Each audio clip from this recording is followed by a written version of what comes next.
Sir. రండి రండి, వచ్చి కూర్చోండి. పర్వాలేదు సార్. చెప్పండి. మా అమ్మాయి ప్రాణాలు పోవడానికి మహేంద్ర గారి ఇంట్లో వాళ్లే కారణమని మా అనుమానం సార్. వాళ్ళ మీద అనుమానం కలగడానికి మీ దగ్గర ఏమన్నా సాక్ష్యం ఉందా?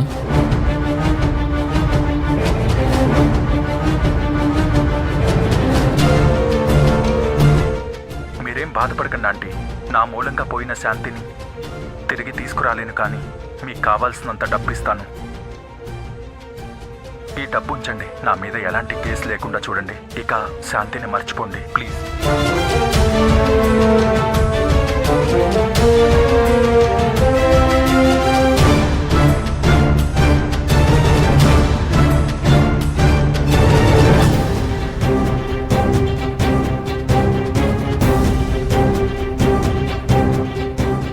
మీరు నాకు చాలా బలమైన సాక్ష్యం ఇచ్చారు.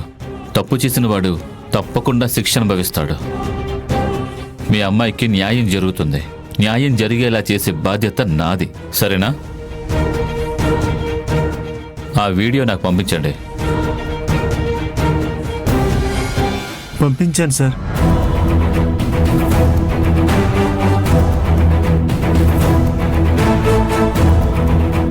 సరే, ఇక మీరు వెళ్ళిరండి. నమస్కారం సార్.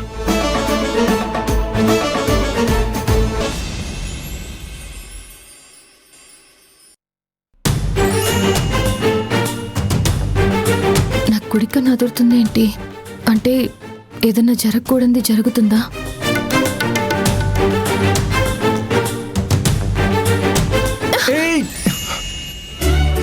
నిలవేణి, ఏమైంది నీకు? ఎదురుగా వస్తున్న మనిషిని కూడా పట్టించుకున్నంత పరధ్యానంగా ఉన్నావు. ఏం లేదు తారక్ సార్. నువ్వు ఏం లేదని చెప్పగానే ఏమీ కాదులే అని నేను కూడా ఊరుకుంటాననుకుంటున్నావా? ఏదో ఉంది. ఏంటో చెప్పు. కొంచెం భయంగా ఉంది తారక్ సార్. భయంగా ఉందా? ఎందుకు? ఏమో తెలీదు. కుడి కన్ను అదురుతోంది. అంటే ఏదో జరగకూడదు జరుగుతుందేమోనని మనసంతా ఆందోళనగా ఉంది. ఒక్కొక్కసారి కంటి కండరాలు బలహీనంగా ఉండడం వల్ల అలా అవుతుందని నేనెక్కడో చదివాను. సో ఈ మాత్రం దానికే నువ్వు అశుభాలు అపశకనాలు అని ఆలోచించడం ఎందుకు? మీరిలా కొట్టి పారేస్తారని తెలుసు, అందుకే కప్పిపుచ్చేస్తూ ఉంటాను.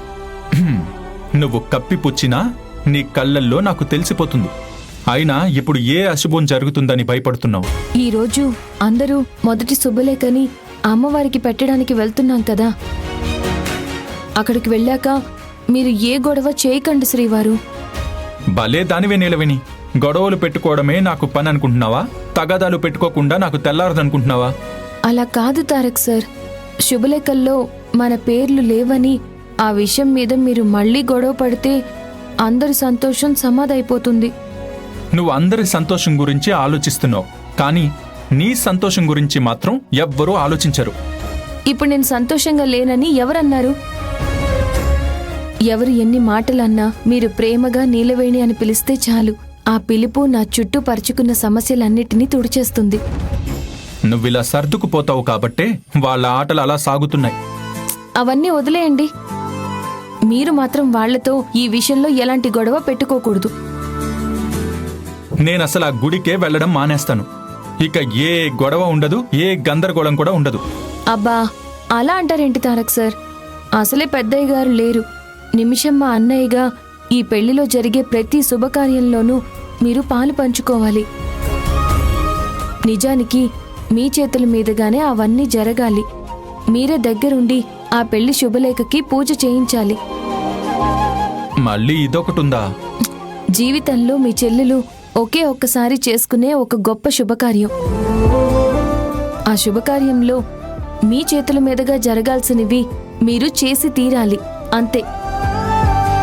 అవన్నీ సక్రమంగా చేస్తూ శాంతంగా ఉండండి చాలు. ఇంకేమీ అవసరం లేదు శ్రీవారు. సరే శ్రీమతి గారు, మీరు చెప్పినట్టే చేస్తాను. మీరు మాత్రం కంగారు పడకండి. శ్రీవారు చాలా మంచివారు, చెప్తే వింటారు. మరి వింటాను కదా. మరి ఇంకా నిలవని నిలవని నిలవని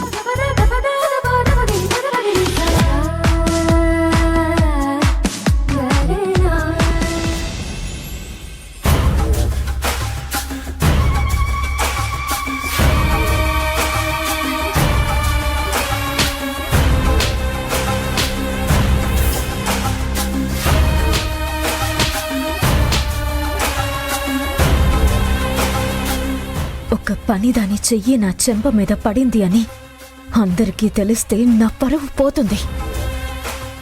నీలవేణి అంటే పడుంటావనుకున్నాను, కొడితే కుమిలిపోతావనుకున్నాను. నేను నీ గురించి అనుకుంటున్నది రాంగ్ అని ప్రూవ్ చేశావు.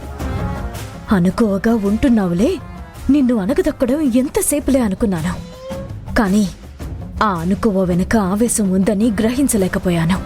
చెయ్యి ఎత్తే వరకు వచ్చావంటే నిన్ను కొంచెం జాగ్రత్తగా డీల్ చేయాలి.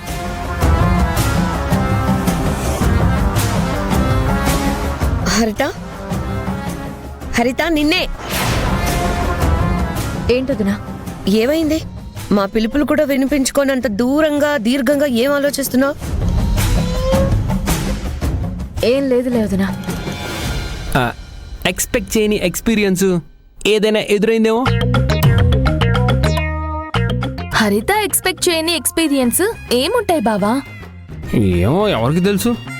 అసలే ఈ మధ్య నీలవేణి మీద తెగ విరుచుకుపడుతుంది కదా. పిల్లే కదా అని కొంచెం ఎక్కువగా దాడి చేస్తే అది పులవుతుంది అంటారు కదా. అలాగే నీలవేణి కూడా హరితకి చంప పగలగొట్టడమో చెయ్యి విరగొట్టడమో చేసిందేమోనని. ఏంటి నా చూసినట్టే చెప్తున్నాడు? ఏం మాట్లాడుతున్నావు అన్నయ్య? ఆ పని దానికి నా మీద చేయెత్తేంత ధైర్యం కూడా ఉంటుందా? అయ్యో, మన టైం బాగాలేకపోతే వానపావం కూడా కట్లపావం లాగా కాటేస్తుంది. నీలవేణి నిదానంగా ఉంది కదా అని నీకిష్టం వచ్చిన ప్రయోగాలన్నీ చేస్తున్నావు. నీలవేణి కూడా నాగుపావై నిన్ను కాటేసిందేమోనని అనుమానం వచ్చింది. దానికి అంత సీన్ లేదు. అది నాగుపాముల పడగ విప్పినా నా కాలి కిందేసి తొక్కేస్తా. మీ అన్నయ్య సంగతి పక్కన పెట్టు గాని నువ్వెందుకు డల్గా కనిపిస్తున్నావు? ఆ నీలవేణి చేసిన పనికి నా నరనరాల్లో అగ్గి రేగుతోంది. అది ఎవరికీ చెప్పుకోలేక గుండెల్లో కప్పి ఉంచలేక ఇబ్బంది పడుతున్నాను. అదెవరికి అర్థమవుతుంది? నిన్నే హరిత, ఏమైంది? ఏం లేదులే వదినా. ఏంటి హరిత ఇది? ఈ రోజు తొలి శుభలేఖ. కులదైవం దగ్గర పెట్టి పూజ చేయించాలని అందరూ నిర్ణయించారు.